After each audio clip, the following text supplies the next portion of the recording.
Unveiled 25. It's an exhibition that marks the fourth collaboration between SOPAC and the SOMA Studio Tour. It features works from nearly 70 local artists from Maplewood and South Orange. We're here today at SOPAC to speak with curator Jeremy Moss about the importance of the communal artistic experience. What is the SOMA Studio Tour? SOMA Studio Tour stands for South Orange and Maplewood Studio Tour.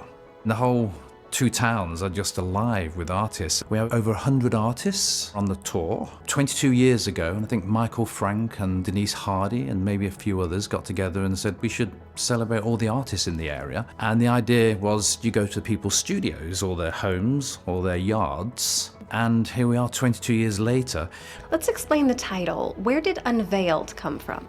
We were unveiling a large percentage of the artists that are going to be in the studio tour. And I think it's a great meeting of all the local artists coming here to celebrate in SOPAC, and SOPAC actually supporting the local community is such a beautiful marriage, and lots of people come and it's a fabulous experience.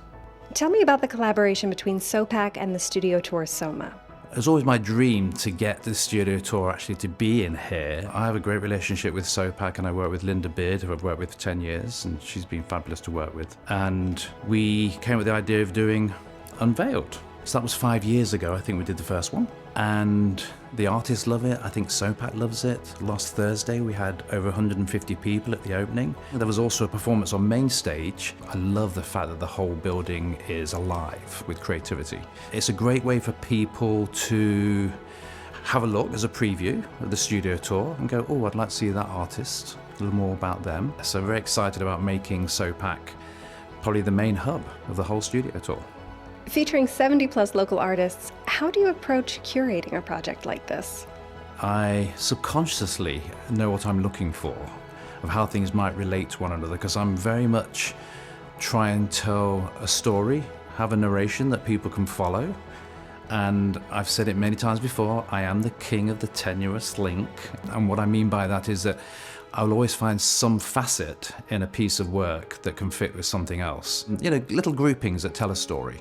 Talk to me a bit about Rob Weiss's work. I love Rob's work. Rob surprised me again, this time with his very succulently painted pomegranates, which you can almost pick off the canvas. They're fabulous. What inspires your work as an artist?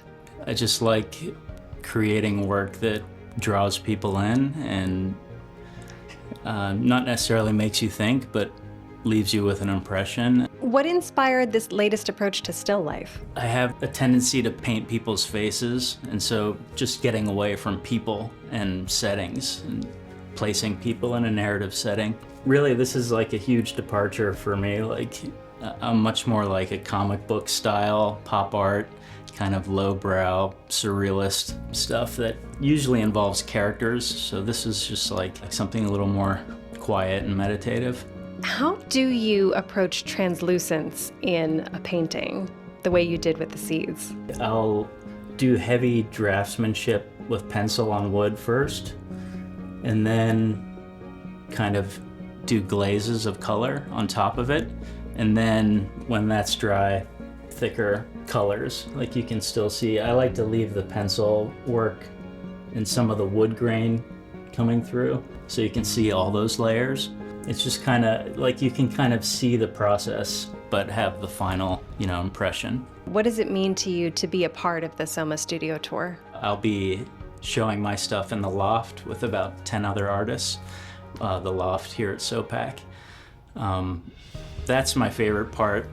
This show is an honor to be in, but really when people come together and the community comes through, it's just like, hours of talking with people about your work and learning about other artists in the community. There's a strong artistic community in SOMA, so I'm just glad to be a part of it. Now you have a piece in this exhibition as well. Can you talk to me about that? I do. It's called We the People. It's rather a large piece, and I think I was just frustrated at how the Constitution seems to be a little bit under attack. And I just wanted to convey that with, there are some prison bars on it, but not the whole thing is covered because we're not, all shut down by what's going on at the moment. It sort of maybe speaks to we're not going to be ignored as we the people. What is it that brings you joy about curating art? Number one, that's why I used to do art shows back in the day, is inspiration from other people's work. And it makes me more inquisitive, and I just love bringing people together in a creative sphere. Unveiled 25 will be on display leading up to the SOMA Studio Tour the first weekend of November at SOPAC in South Orange. I'm Gina Marie Rodriguez for Jersey Arts. Thanks for watching.